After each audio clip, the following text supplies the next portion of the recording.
Woo! Come on, give me that woof woof. Come on, give me that woof woof. Come on, give me that woof woof. Come on, give me that woof woof. Come on, give me that woof woof. Come on, give me that woof woof. I said woof woof, you say woof woof. I say woof woof, you say woof woof. Woof woof woof woof woof woof woof woof woof woof woof woof. Hello, folks, and welcome to another episode of the Who's Cast. I am your host, as always, Andrew, and I'm here to talk with you guys for a little bit here. I should say, as I record this, it is in the waning hours of my anniversary to my wife, Megan. So, happy anniversary again. I'm going to say that. So to start off this podcast, I wanted to talk about some news that I read online that Resident Evil is going to be getting a Netflix series. At first, my reaction was pure, unbridled joy. Because I've been saying for the longest time that they should stop doing the film series they were doing and instead should work on making Resident Evil a TV series. Because I always thought Resident Evil would be a great TV show.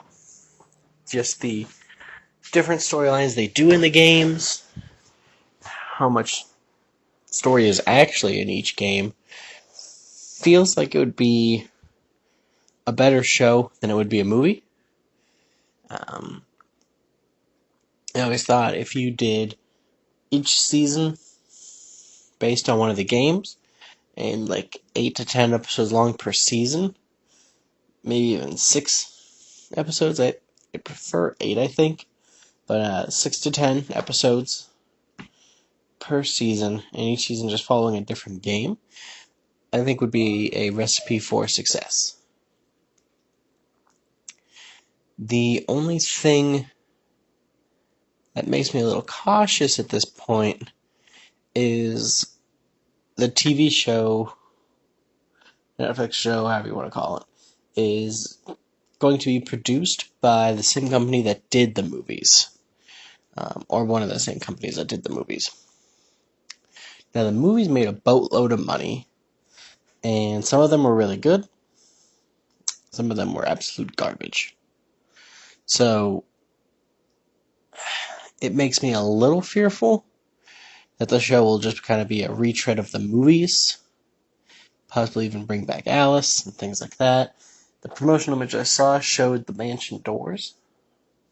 So, I mean, it makes me think that it'll be a little more faithful to the games, but there's going to be that tinge of fear that the production company goes ahead and just remakes the movies into a show. One thing they need to do with the show is be patient. And I say that because it's possible some people won't like it, or some people are going to give it crap.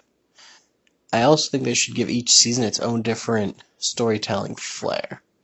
What I mean is each game, the story is presented much differently, so they'd be able to present the show much differently.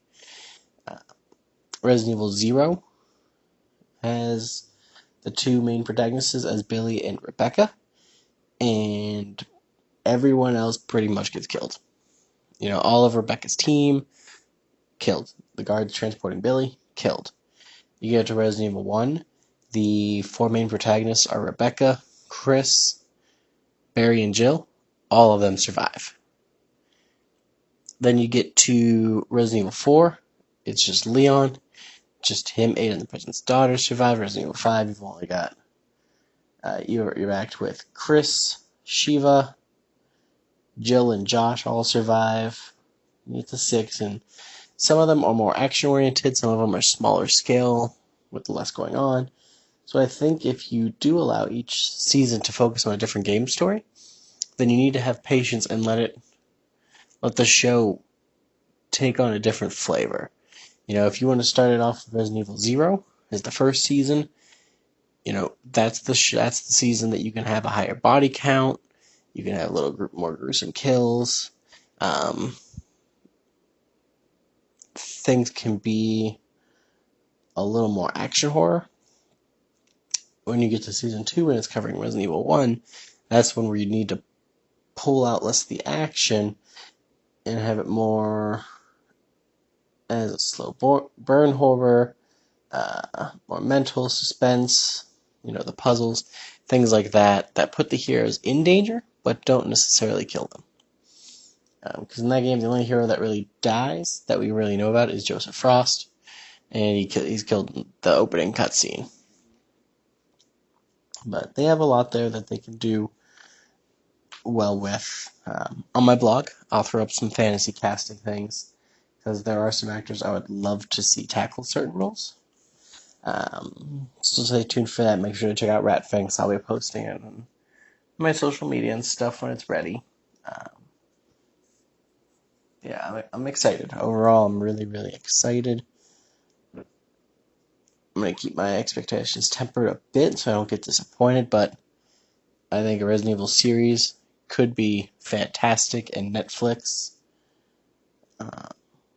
has a history of not getting too involved in their shows. They let the Punisher be the Punisher. The other Marvel shows were each their own unique little flavor and settings. So it's good it's going to Netflix and not a major cable provider. Netflix will let it be whatever it wants to be, which is important. Only thing I have to say is don't you dare kill Barry's show. Leave him alone. Let him live.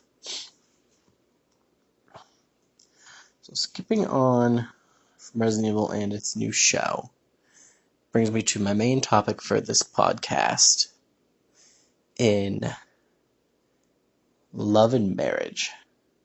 Now, I'm not going to sit here and be like, I'm Dr. Love, I have all the answers for you. I don't. In fact, I have just as many answers as the rest of you, probably. I know some things, I don't know some things. I'm just here for the ride, too.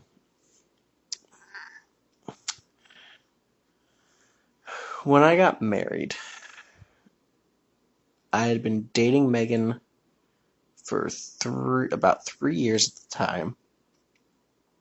And we got engaged shortly after being dating for a year. To some people that was fast, to others it was slow. One thing I want to say, if you're thinking about proposing to somebody, don't let time be a factor. If you or them have a personal restriction, that's fine, follow it, but don't let what others say impact when you propose or if you propose. If you want to be with someone forever and you know it in your heart, go ahead and propose.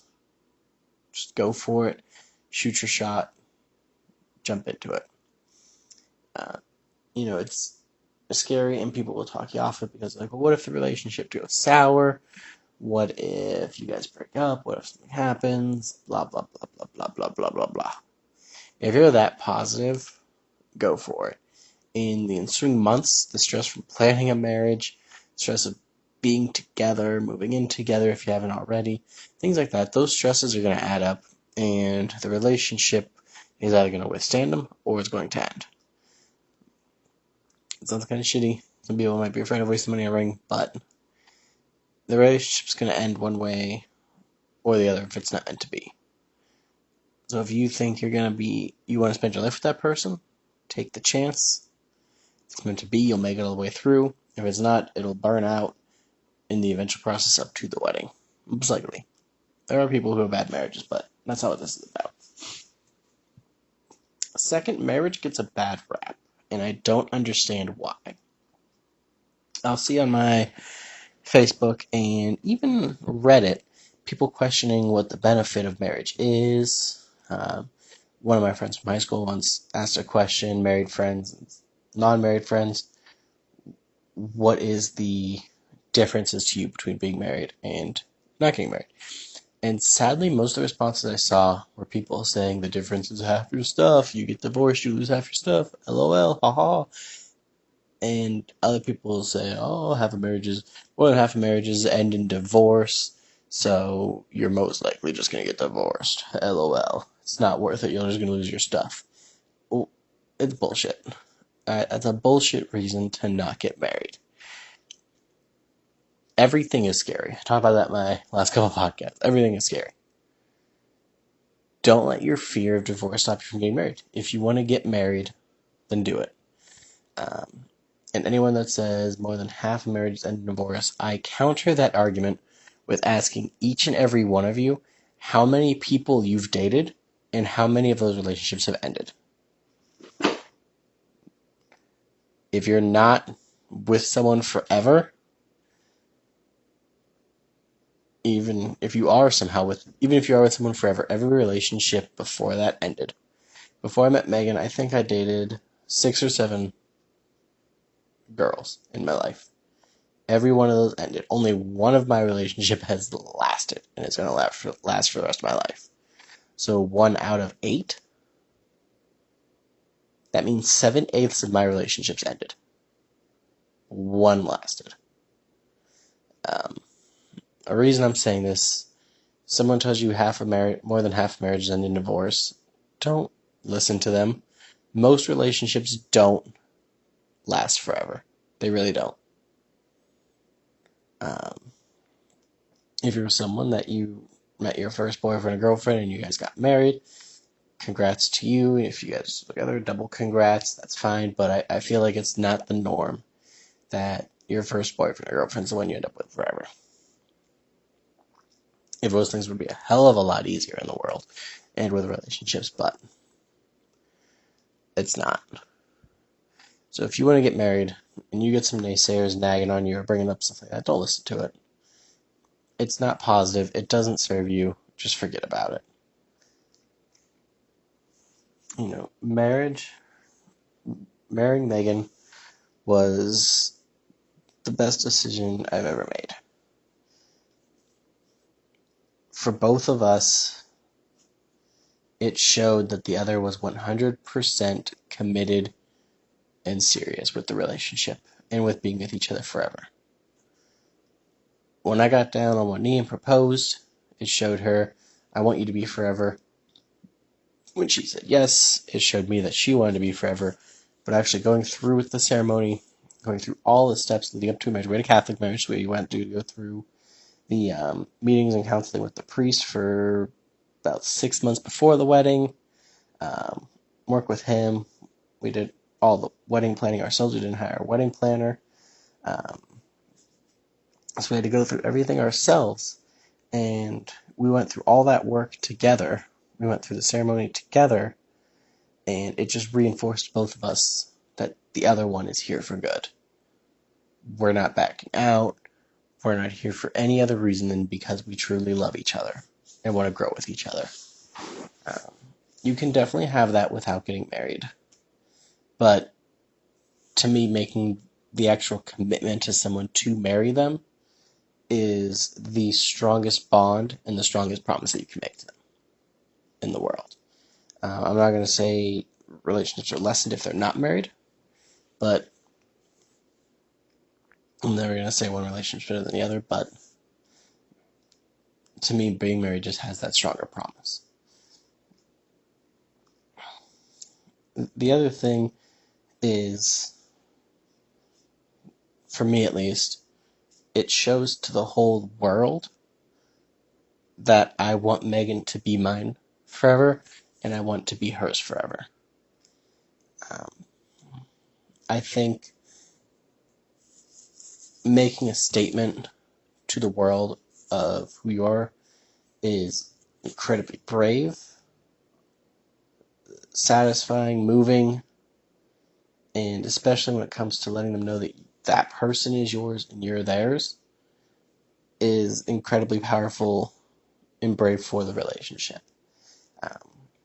I'm not saying I'm a looker, and if I was single or if it happens now and I go to a bar, women are just going to flock to me and hit on me.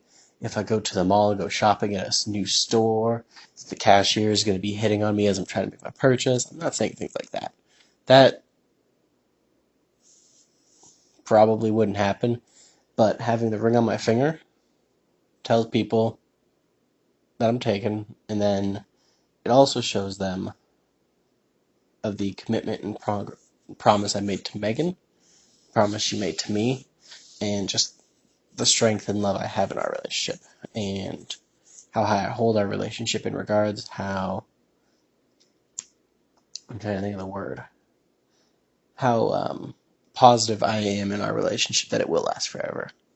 It shows that I am not afraid to love her and be committed to her, and it also shows that I don't think anything's going to happen to us. And I think that's the craziest part of being married to people. You're locked in. The point of marriage is to say you're locked in with that person for life. That's what it's supposed to be. And I think that's what scares people the most, and what drives people to say half marriage is ending divorce, blah, blah, blah, blah, blah, blah, blah. No. Is locking yourself in for life. And actually going through with everything and getting there really shows that you committed. Now, that's not true for everybody. I 100% agree that there are people who get married for their own reasons. There are people who shouldn't get married to the person they do. There are people who are in terrible relationships and they just get married for whatever reason and things continue to be being terrible. There are all those people out there, but I also counter that with, for every terrible marriage out there, there's an equally terrible non-marriage relationship. How many people are just boyfriend and girlfriend, or just have a boyfriend or a girlfriend that they don't get along with? It's an abusive relationship in one way or the other. They just don't click, or there's issues. They're always fighting, belittling each other. You just see it and you're like, that's not a good relationship. You'll see bad marriages like that, and also just a bad dating couple. So don't let those thoughts or statistics sour you on getting married. If you think you're 100% in love with a person and you 100% want to be with them forever, take your shot. Propose. Let them know. Go ahead, get married to them. If you're worried, for whatever reason, have the talk with them first. Not the sex talk. We all should have had that before we end up proposing to people. But talk to them. See what their mindset is. If they want to be with you forever, let them know that you think they might be the one. Have those discussions. It's not going to give away the surprise of you proposing one day, but what it's going to do is it's going to start planting the seeds that you both know you want this to go forever. So that way, if you propose and they're like, I actually was going to be breaking up with you in a couple weeks, you're not caught off guard. Or if they're sitting there waiting for you to propose, you're together for like ever, and they're like, are you ever going to propose? And you're just like, nah, they're not caught off guard. Or if you're like, I was actually going to be ending this pretty soon, so I'm not proposing, they're not caught off guard. Be open, have the talks, communicate with each other, and then if it's what you want, propose, and then get married. Marriage is a ton of work. I will 100% say that getting married and after being married include way more work than being in any of my other relationships. There's the planning of the wedding is incredibly stressful. It's a lot of money. It's a lot of time. And you need a lot of help for it. We got lucky in that my amazing mother-in-law, Tammy, is incredibly crafty and was able to make so many things for us that it cut our budget probably in half, that she was able to just make for us.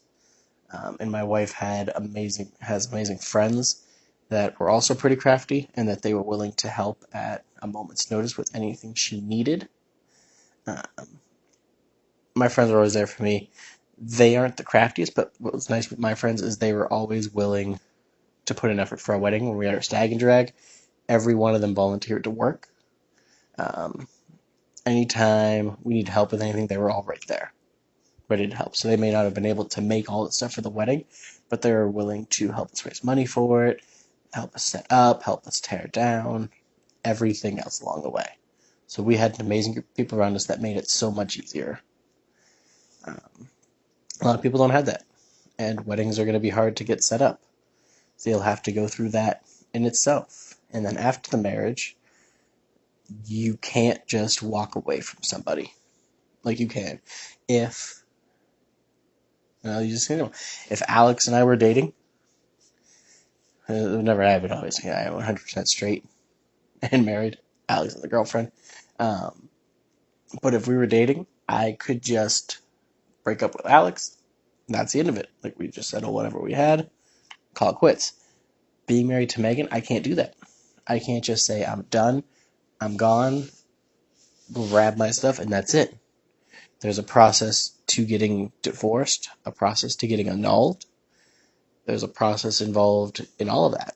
And then from two, or even men, I guess, yeah, whoever, if one of them changed their name, there's the process of if they want to go back to their maiden name, or if they're keeping their married name. There's a lot of work to go with ending the marriage too. So you can't just walk away. Marriages require extra work because you have to make sure every problem is solved. Biggest piece of advice was always don't go to bed angry with your wife. And that's 100% true. You have to solve every problem. It doesn't need to be 100% satisfactory to both of you, but you both need to be on board with each other. You have to be on the same team. It's not you versus your spouse. It's you and your spouse versus the problem. So you need to be that team, be on the same page, and you need to fix it. Megan and I don't really have arguments. We don't really fight. We are really good about being on the same team. You know, we have had some spats here and there, but nothing major.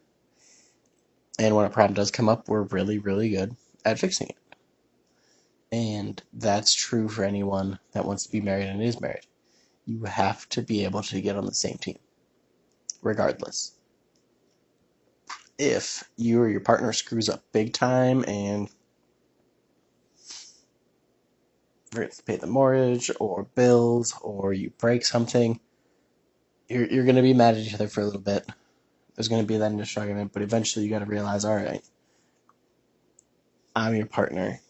Let's fix this, instead of just being mad at each other or blaming each other or anything like that. And lastly, the biggest part about being married, and this is also true for other relationships too, but you've got to have your partner's back 100%. All the time. There is... my grandma, her advice to me after we got married was never tell Megan she's wrong. Those are incredibly strong words. And I have followed that pretty well. And I believe what she said, because that is strong to tell someone that they're wrong about something, anything.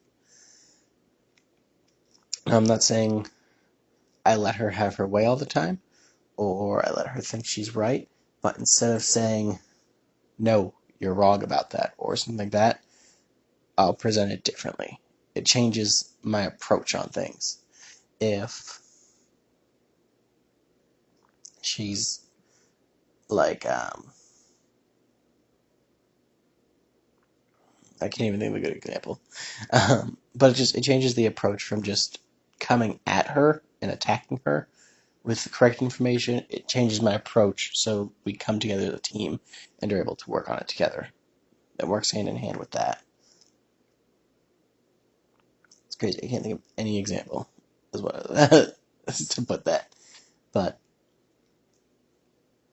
that's true. You can't attack them. You gotta work together. You've just gotta be one. And have, like I said, have their back. I try not to talk bad about people or be an adversary against people. But like with Megan, I always have her back no matter what. No matter what the problem is, no matter what the issue is, if she has a problem with work, friends, family, always have her back. If she's not in the right, and she might be wrong, or it's not 100% black and white, I'll help her navigate it. But I'm always on her side. I don't let her fight it alone. I'm right there when she needs me. Comfort her, hold her. And if she's incorrect, I'll give her my point of view if she wants it. And then she can handle it there. But you've got to have each other's backs. I know in regular relationships too, when you're just dating, you got to have each other's back. But especially when you're married, you can't be undercutting each other. You can't be backstabbing each other. You've got to be for each other 100% all the time. And the last thing with being married, and this one kind of overlooks because of all the jokes. People hate their in-laws, all the movies that show in-laws are terrible people, things like that. The last thing about being married is you have to be willing to accept their family as your own. Full stop. It's the hardest thing in the world. I got lucky. My in-laws are great, so it wasn't that hard to me. But if you don't accept your in-laws as your family, there's always going to be that cut in the relationship. Because you're never going to want to see the in-laws. You never want to do anything with them. And they're going to feel hurt or resented. Even if they don't present it to either to you or your partner, that family is going to feel bad. And I know not every family's great. They'll have their issues. So even your partner might not see their own family that often, or talk to them that often, or want to see them that often. So you don't have to. But like the occasions that you do have to accept them as your own family. It's important, especially for your partner to see. They will completely appreciate you accepting their family, and you'll completely appreciate them accepting yours. And that's what really brings everything full circle and connects everything, because then you turn into one giant family, one giant support system. You're not always going to get along with the families, but it'll make a world of difference, and it'll help keep making the marriage stronger. So this podcast was a little longer today, but that's all I have to say. Just happy anniversary again to my gorgeous wife. Hope you all enjoyed this podcast. Like always, like, share, subscribe, everything on our channel. Check out Wumbo. I took this week off from Wumbo because I'm on vacation. So sorry there wasn't anything but a couple memes put up, but I'll be back to normal. And I've also got some other cool things in the line for Wumbo that I'm going to try, so stay tuned for those too. But as always, check out Ratfinks as well. But as always, I appreciate you guys listening. Peace.